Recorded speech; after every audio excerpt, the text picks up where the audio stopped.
Previously, in a mansion veiled in tradition and silence, Geet walked into a marriage built not on love, but duty.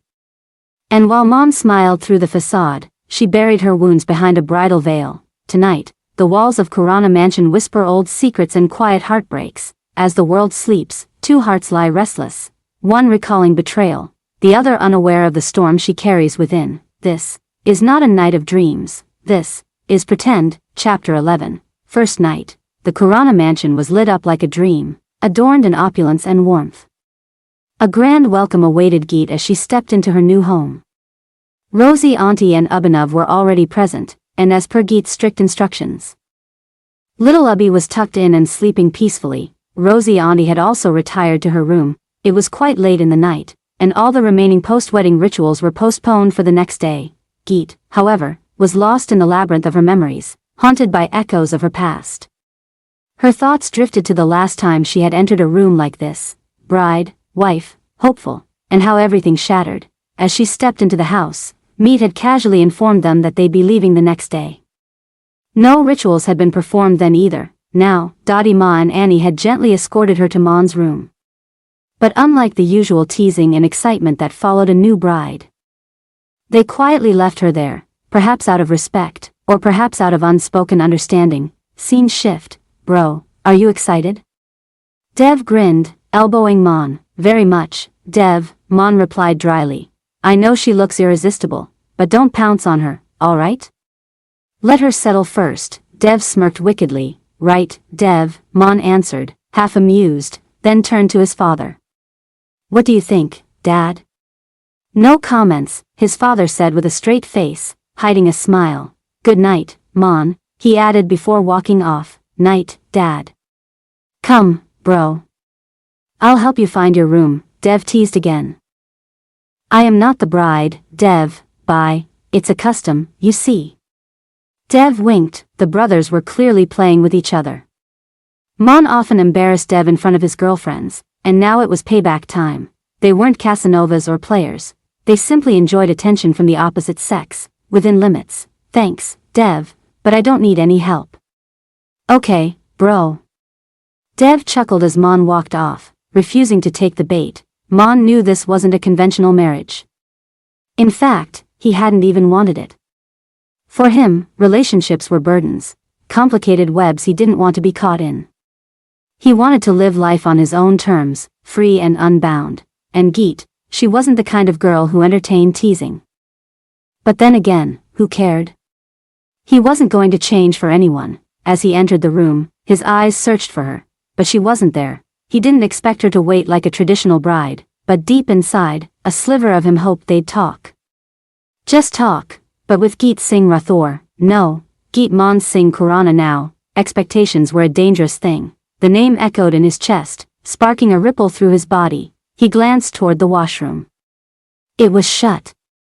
But oddly quiet. He searched around. No sign of her. Madam must have disappeared the moment she arrived. Scene shift. Geet had quietly requested a separate room for Ubby, preferably near Maan's. The moment Dottie and Annie had left, she slipped out.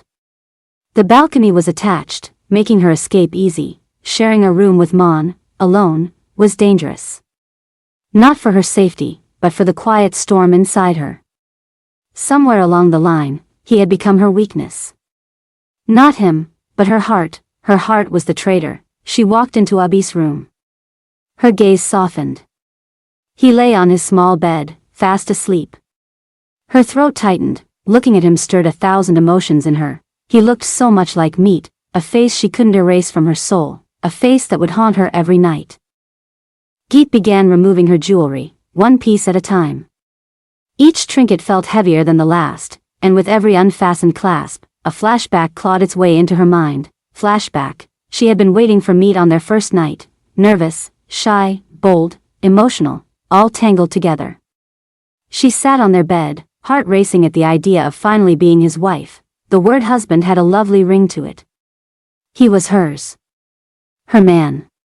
Her future. Though they barely interacted during wedding functions, she was determined to open her heart to him, to tell him her story and hear his. She wanted a connection. When the door finally creaked open, her heart leapt. She was nervous, yet hopeful. He didn't lift her veil. Instead, he said, "I want to talk to you." She felt an unknown fear build inside her. "Yes?" she replied, lifting the veil herself. "Geet. I wanted to speak to you earlier, but never got the chance. The timing was always wrong." "What happened, Meet?" she asked, voice trembling. "You're a wonderful girl. But this marriage. It means nothing to me." Her heartbeat faltered. The words sliced through her soul. What did he mean? They were married, in front of society, under vows. How could this marriage be meaningless? Her dreams shattered in seconds, her lips quivered. Her heart cried. But she blinked fast, trying not to let the tears fall, but they did. They slipped down like betrayal etched in water. "Why?" she finally whispered, voice broken. Meet looked remorseful. He stepped forward, but she stepped back. "I don't need your fake concern, Mr. Rathor. All I want to know is, why did you cheat me?" Her voice cracked under the weight of emotion. He reached out to touch her shoulder, but she recoiled. "Don't you dare touch me. I hate being touched by a stranger." The fury in her voice startled him. He lowered his hand. The truth needed to be told. "I'm already married, Geet." Her world spun. Her legs gave way, but she steadied herself with the bedside stand, raising one hand to stop him from helping her. This time, she stared directly into his eyes. His were full of guilt, her own were bloodshot with pain. She stood like stone, silent. Her mind wanted to scream, but her lips wouldn't move. "Mama."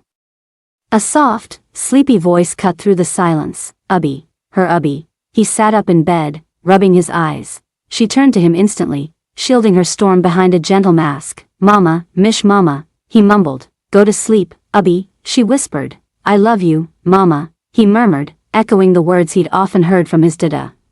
She said softly. "Now sleep." She made him lie down and gently closed his eyes with her palm. She didn't want her wounds to scar him, but her heart? It bled silently. Scene shift. "Hello, bro." Dev barged in with a mischievous grin. "What are you doing here, Dev?" Maan sighed. He knew the teasing was about to begin. "Hello, bye." Annie followed in right behind him. "God. What are you doing here?" "To entertain you, bro," Annie said sweetly. "I've had enough fun already," Maan replied dryly. "Don't be rude, bye." "We're only here to help ease your boredom," Annie pouted. "Please, both of you go get some rest. And stop worrying about my boredom." "Oh, come on, bye. You don't have to lie. She left you all alone. Didn't she?" Dev smirked. "Dev, leave me alone. I'm tired. I need sleep," Maan said. "Take a chill pill, bye. This is your first night of freedom." Dev teased, raising his eyebrows. "Fine. I'm closing the door. So that no one finds out what didn't happen," Annie added. "Great. Then come on in." Maan gave in, and just like that, the three of them lounged on the bed, laughing, watching movies, talking till the morning light crept in. "Fine, bro. We made your first night memorable," Dev declared. "Thanks for your generous support, Dev. What would I do without you?" Maan replied sarcastically. "Don't forget me, bye." Annie grinned. "How can I dare, Annie?" Maan chuckled. "Good night, oops, morning."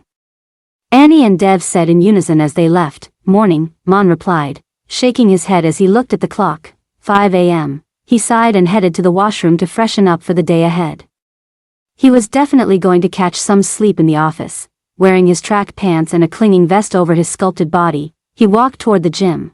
But a thought paused his steps. He turned and walked to Ubby's room, and what he saw there stunned him completely. The world sees a wedding night, roses, candles, romance. But in this story, the bride walks away from the groom. And memories crawl back like ghosts. Meet's betrayal still stings. Ubby's innocence still shines. And Maan still doesn't understand the silence Geet has mastered, but not every night ends in sleep. Some nights just begin the real story. Stay with us for more truths, more tension, and more tangled hearts. Until next time, this is the Velvet Story. where love pretends. But pain never lies.